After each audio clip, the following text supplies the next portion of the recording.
ქუთაისის საქალაქო სასამართლოს მოსამართლემ ნიკოლოზ მარგულაშვილმა 29 წლის დაკავებულ 4 მაღაროელს მერაბ სარალიძეს, გიორგი ნეფარიძეს, აჩიკო ჭუმბურიძესა და თენგო გველესიანს აღკვეთის ღონის ძების სახით პატიმრობა შეუფარდა. მერაბ სარალიძესა და გიორგი ნეფარიძეს ჯგუფური ძალადობის ორგანიზებასა და მასში მონაწილეობას, ხოლო აჩიკო ჭუმბურიძეს და თენგო გველესიანს მხოლოდ მონაწილეობას ედავებიან. ჯგუფური მოქმედების ორგანიზებამ ხელმძღვანელობა ისჯება თავისუფლების აღკვეთით ვადით 6-დან 9 წლამდე, ხოლო მასში მონაწილეობა თავისუფლების აღკვეთით ვადით 4-დან 6 წლამდე. პროკურატურამ მაღაროელებს ბრალი 30 აპრილს წარუდგინა. მანამდე დაკავებულებს პროკურატურა ნაკლებად მძიმე მუხლს, ჯანმრთელობის განზრახ ნაკლებად მძიმე დაზიანების ჯგუფურად ჩადენას ედავებოდა. საქართველოს სისხლის სამართლებრივი სკოლის ასოთომოვით კანდიდატის თანახმად აფეთქონისება გამოიყენება იმის პრობლემებთან თავი არაერთი სასამართლოს განცხადება საერთაშორისო შემდგომი საქმიანობა უზრუნველყოფისას დანარჩენის აღსრულება აფეთქონისების გამოყენების საფუძვლად და დასაბუთებულ ვარაუდი რომ ბრალდებულები მიიმარებდნენ განცხადებიდან სასამართლოში განადგურებულ საქმისათვის მნიშვნელოვან ინფორმაციას ან ჩაიგენენ ახალ დანაშაულს.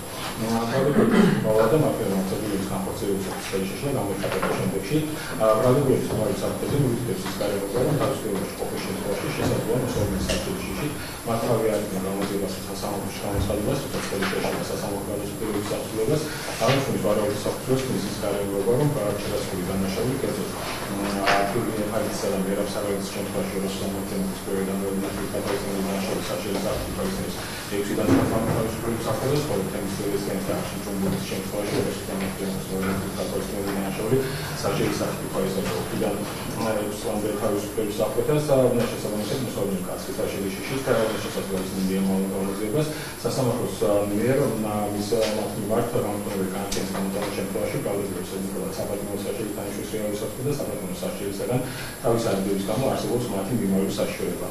ინციდენტი, რომლის გამოც მაღაროელები პოლიციამ დააკავა 28 აპრილს თხილისწყაროს მაღაროს მიმდებარე ტერიტორიაზე პროტესტის მონაწილეებსა და შუქრუთის მაღაროს დირექტორს თენგის კობერიძეს შორის მოხდა. გამოძიების მტკიცებით ბრალდებულები კობერიძეს ფიზიკურად დაუპირისპირდნენ და სხეულის სხვადასხვა არეში დაზიანება მიაყენეს. პატიმრობაში ორმა მაღაროელმა გიორგი ნეფარიძემ და მერაბ სარალიძემ შიმშილობა დაიწყო.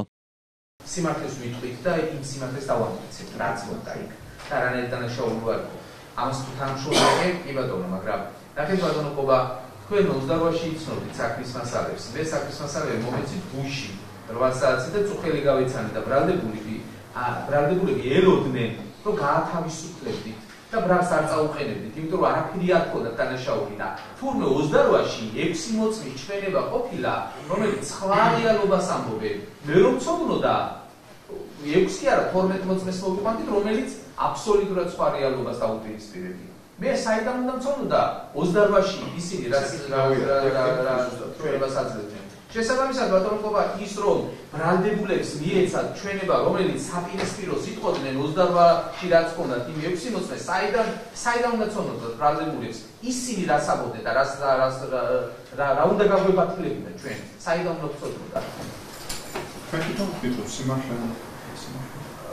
ხო, ბატონო სამყარო სიმართლეა ჩვენ. ვიტყვით სიმართლეს, კი ბატონო. გამოდეთ ამის მოკლედ. არა, ამისთვის გვექნება არსებითი ხტო.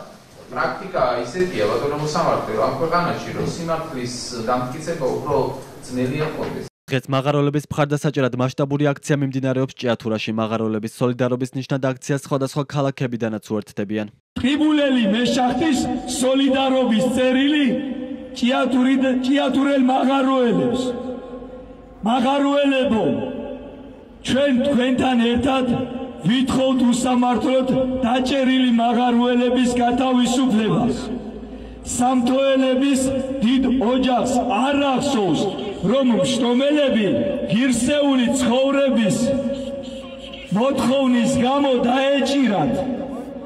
ბიჭების ადგილი თავისუფლებაზეა და არა იქ, სადაც ახლა არიან.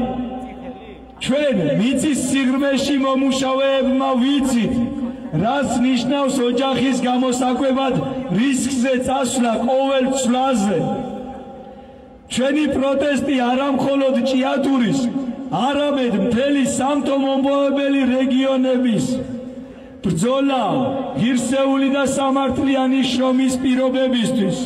ჭიათურელი მაღაროელები 28 თებერვლის შემდეგ უწყვეტ საპროტესტო აქციებს მართავენ. ისინი ქალაქიდან ჯორჯიან მანგანესის გასვლას, საწარმოს სახელმწიფო საკუთრებაში გადასვლას და ჭიათურის ფონდის შექმნას ითხოვენ.